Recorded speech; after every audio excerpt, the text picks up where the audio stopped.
welcome to Self-Evident. It's exactly what it looks like. Today I'm going to be talking about consciousness. Could consciousness be a useful synthetic assembly of different experiential procedures? Experiencing reality, information encoding, and sense-making are the main functions of consciousness.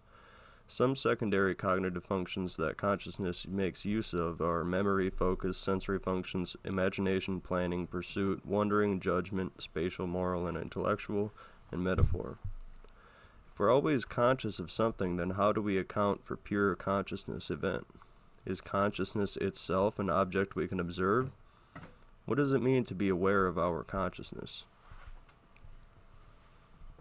It's definitely interesting because consciousness can really only be understood from the subjective point of view. And if that's the case, then how do we make sense of ourself anyway? Because the self is a product of consciousness. The self is an approximate projection of all the drives, perspectives, and sensations. Different parts of your awareness coalesce into self-awareness. Self-awareness is an emergent property of our consciousness. When our subjective point of view becomes an object of observation, we say, wait a minute, how can I observe something that has no objective properties? The self isn't an object, it is pure subjectivity, yet we still have a sense of self. So there's something about the self that is beyond the senses of this world. It's not that it's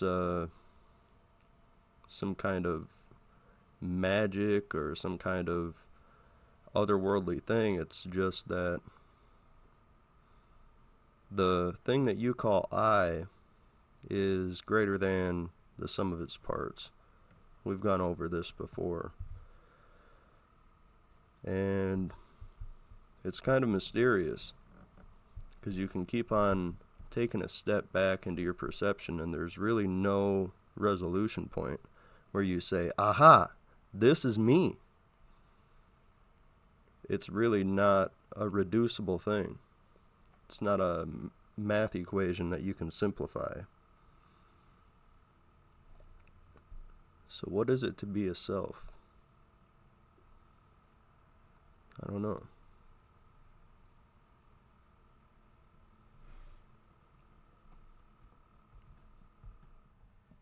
You know, consciousness is one of the hard problems, they call it, of cognitive science, up there with God in terms of complexity, because it is such a nebulous situation. But it's strange because we all have a sense of self if we're in our right mind, but we don't necessarily know what it is that makes a self.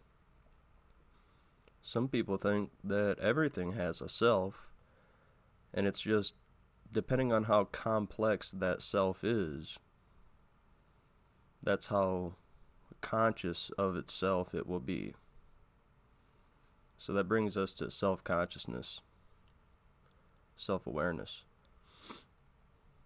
I'm not talking about being insecure or worrying about who you are or who do you appear to be. I'm talking about your left pinky toe. You're aware of your boundaries and you're aware of how far you actually stretch. And while it's true that we all have a body and we are our bodies, there's a whole host of items that describe who you are that aren't physical or material. Like your name. Like, sure, you have a piece of paper that the government gave you that said, okay, this is your name. But your name isn't inscribed on your body. We're not branded like cattle. You know? And we answer to our name because we're self-aware. So what is it that benefits us by being self-aware?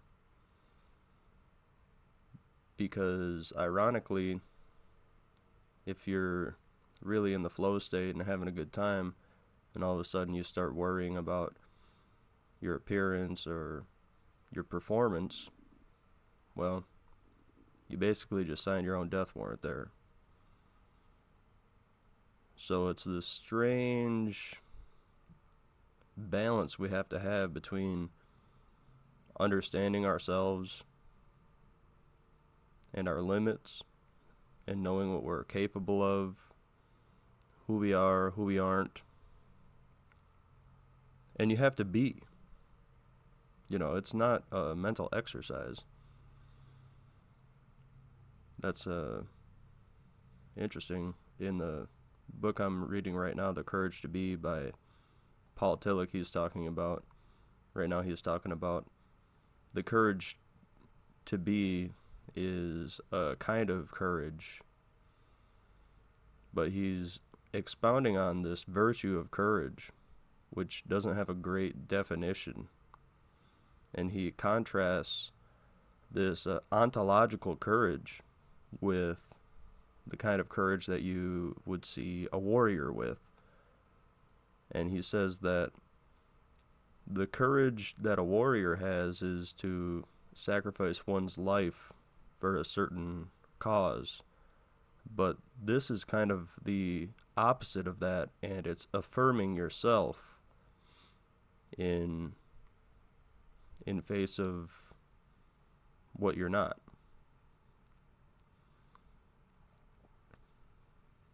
I think that's interesting that it would take courage to be yourself, because you don't have any other choice.